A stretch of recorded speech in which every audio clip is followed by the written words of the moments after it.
Assalamualaikum warahmatullahi wabarakatuh, Ustaz. Waalaikumsalam warahmatullahi wabarakatuh. Salatu wassalamu ala Rasulillah wa ala alihi washabihi wa man wala.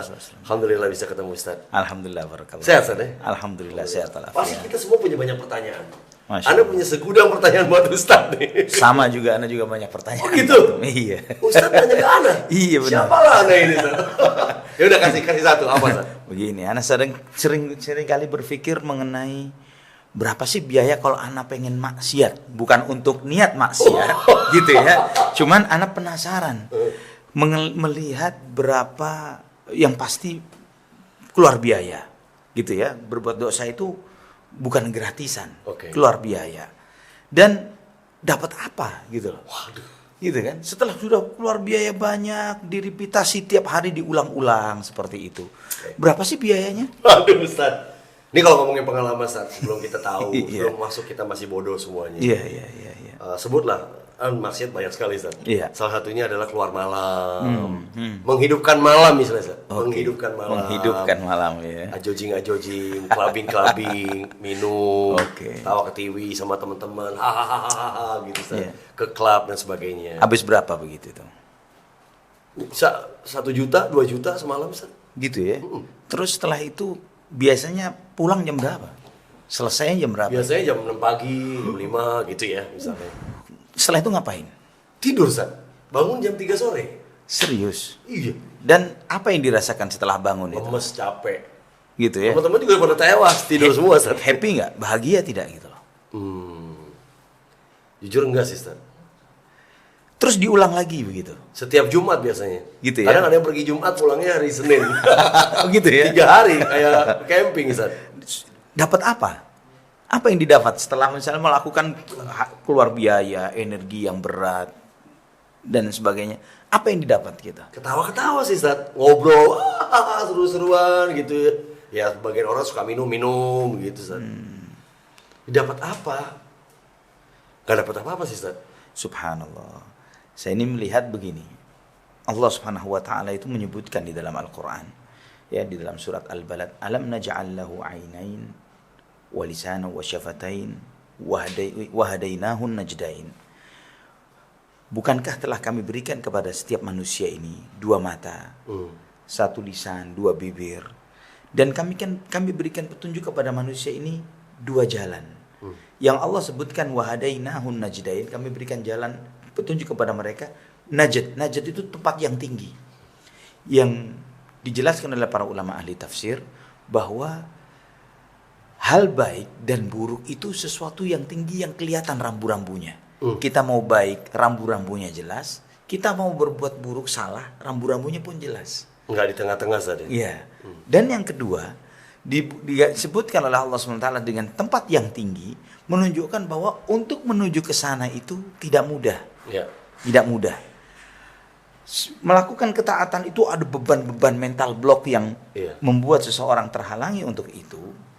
Seperti itu juga ketika berbuat maksiat. Dan bahkan Anda melihat bahwa untuk berbuat dosa ini, sekecil apapun dosa itu, misalnya pengen nonton saja hal-hal yang maksiat, melihat saja, tidak merasakan, melihat saja, itu kos, biaya, gitu kan. Dan resiko yang ditanggung oleh diri ketika melakukan atau sesudah melakukan itu ternyata tidak lebih ringan ketimbang resiko. Kita anggap semua beresiko ya. Resiko ketika kita melakukan ketaatan. Ternyata setelah berbuat taat, bayangan-bayangan kelam kalau saya taat nanti begini, begitu dan sebagainya hilang. Malah yang dirasakan ketenangan dalam hati, kesejukan, ketentraman, bahagia. Itu yang seringkali ana bertanya ya. Kenapa kalau sudah melakukan seperti itu berulang-ulang tiap hari, biaya, dan yang dicari nggak dapat? Yang dibayangkan anak seperti kuda atau keledai yang dikasih iming-iming rumput, dipasang kayu, dia mengejar begitu, nggak dapat. Tapi terus diulang sampai umurnya habis. Why? Itu dia. Lalu bagaimana Islam mengajarkan kita tentang menghidupkan malam, Ustaz? Subhanallah. Nah, bagaimana mengenai malam yang benar? Poinnya bukan menghidupkan malam. Poinnya itu apa yang dicari dari hidup. Ya, mau ngapain hidup ini gitu. Kita ini menjalani hidup, apakah cuma just wasting time? Ya. Ya, kita habiskan hidup kita dengan begitu saja. Akhirnya kita masuk di antara jumlah number yang si fulan meninggal hanya menjadi angka saja dan tidak pernah disebut namanya. Ya. Setelah dia tidak ada, sama seperti dia ada dan tidak adanya sama saja. Ya. Istilah Arabnya wujuduhu ka'adamihi, adanya sama tidak adanya sama. Apakah just seperti itu? Enggak, Ustaz. Nggak ada nilai. Justru yang misterius buat kami adalah kehidupan setelah kematian itu. Itu kita sama sekali nggak tahu.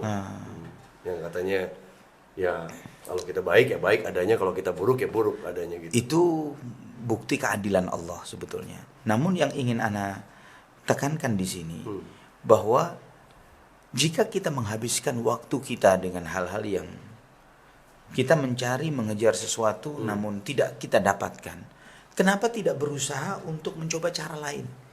Adalah sebuah kebodohan ketika seseorang mengharapkan perubahan dengan melakukan hal yang sama tiap hari, tapi dia ingin berubah. Dan dia udah bilang tidak mendapatkan apa-apa ya setiap hari itu ya. Iya, itu bodoh. Kalau Anda ingin berubah nasibnya, berubah keadaan, maka rubahlah perilaku. Jangan perilakunya dibuat sama tapi mengharapkan hal yang berubah. Ini bullshit, ini kebodohan gitu loh. Nah, kenapa tidak pengen dicoba? Banyak sih orang-orang yang hijrah, yang berusaha menjadi lebih baik. Ternyata kita lihat dari tampilan fisiknya, tampilan wajahnya, raut wajahnya, dia jadi lebih cool, lebih adem, lebih sejuk, lebih nikmat, dan rumah tangganya lebih harmonis, lebih bisa merasakan hidup. Kenapa nggak pengen dicoba? Coba saja sebulan saja. Kalau ternyata nggak enak, balik lagi deh gitu. Pernah nggak kepikir begitu ke teman-teman gitu untuk mengajak seperti itu? Ya masing-masing orang memang menunggu waktunya kali Ustaz ya. Mungkin ada sebagian yang diberikan hidayah sama Allah. Tapi katanya hidayah memang harus dijemput sama kita kan? Ya, bukan cuma dijemput, Allah sudah kasih. Allah sudah kasih. Bukti hidayah itu adalah Allah berikan akal pikiran, Allah berikan hati nurani. Yang hati nurani ini tidak pernah berbohong. Kita mungkin bisa berbohong kepada orang. Ya bohong. Saya senang kok, saya bahagia. Saya senang dengan kondisi saya seperti ini. Benar tidak? Ya, kenapa sering meratapi hidup sendiri gitu? Ya, Ana melihat misalnya artis-artis yang dengan ketampanannya, dengan kecantikannya, tapi dia tidak merasakan kualitas kebahagiaan dalam rumah tangga sampai umurnya habis, ternyata dia harus gonta-ganti pasangan. Apa nggak capek hidup seperti kalau itu? Kalau klaimnya saya belum menemukan bagian itu. Terus? Sampai apakah kapan? tidak? Sampai kapan? Sampai dia jadinya nasibnya seperti bola golf. Ya, sendiri satu-satunya, dan kemudian bukan untuk dikejar. Kalau bola sepak bola nih, satu dikejar 24. Itu kan ya. Ketika sudah bertambah usia mungkin jadi seperti bola voli. Satu dikejar 12 gitu kan ya. Tapi akhirnya ketika sudah waktunya sudah habis ya, maka seperti bola golf sudah tinggal satu-satunya dihadapin satu orang, itu pun untuk dilempar jauh-jauh dan nggak dikejar. Jangan sampai jadi bola golf. Jangan sampai. Artinya waktu yang melewati kita ya. Tapi kalau orang soleh, coba perhatikan, orang soleh ini tambah tua, tambah didekati. Lihat kakek-kakek atau nenek-nenek yang soleh atau soleha. Dia dekat dengan cucu-cucunya, dekat dengan kerabatnya. Keberadaan dia dinanti, ditunggu. Kepergiannya ditangisi oleh keluarga. Apa nggak pengen seperti itu gitu loh? Ini kan digambarkan saja begitu indahnya gitu. Ya kan? Berarti murni kebahagiaan itu sebenarnya pemberian dari Allah dan harus kita jemput ya. Ketika dekat dengan Allah. Hati itu siapa yang menciptakan? Allah Subhanahu wa taala. Fungsinya hati adalah untuk kenal Allah, mencintai Allah Subhanahu wa taala. Maka ketika hati itu diisi dengan selain Allah, tidak akan pernah dapat apa yang dicari. Maka orang mengisi hatinya dengan dunia, dengan jabatan, dengan popularitas, dengan ketenaran. Dia berasa kering terus nih, gersang terus. Tapi coba deh, isi dalam sepekan itu, anak pengen dekat dengan Allah deh. Belajar, misalnya ketika diberi kemudahan bisa umroh, fokuskan kesempatan umroh lillah, karena Allah Subhanahu wa taala. Putus hubungan dengan dunia kita semuanya. Pengen dekat dengan Allah. Atau ketika tidak ada kesempatan umroh, pengen ketemu orang-orang soleh.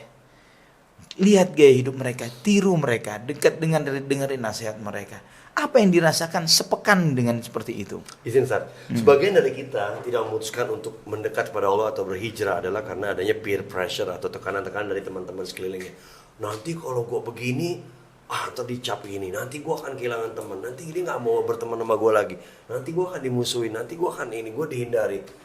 Itu yang sebagian dari teman-teman mungkin atau dari kita gitu ya, merasakan itu kerugian yang dia rasa akan didapatkan. Kebebasan yang hilang. Kalau misalnya semua bayangan ketakutan itu terjadi, tapi dia bahagia, terus nggak peduli. Iya. Ya saya bahagia. Oke lah, dia tidak kenal lagi dengan teman-teman itu dan lain sebagainya. Tapi dia tenang, dia bahagia, dunia lebih tertata, dia lebih punya fokus terhadap kehidupan dunia ini. What's next? Terus ngapain? Gitu loh. Alhamdulillah. Alhamdulillah saya putus hubungan dengan nyamuk. Gitu. Benar juga ya. Iya. Jadi kuncinya adalah kejarlah kebahagiaan itu. Dan mendekatlah kepada Allah. Iya. Dan Allah Subhanahu wa taala sendiri menjanjikan, barang siapa yang meninggalkan sesuatu karena Allah, Allah akan gantikan dia dengan yang lebih baik dari apa yang dia tinggalkan itu semuanya. Masyaallah. Alhamdulillah. Sepakat, Ustaz? Iya. Kita teruskan kopi kita, Ustaz. Masya Allah. Alhamdulillah. Dapat daging nih. Alhamdulillah. Jazakallah khairan. Allah yang barik.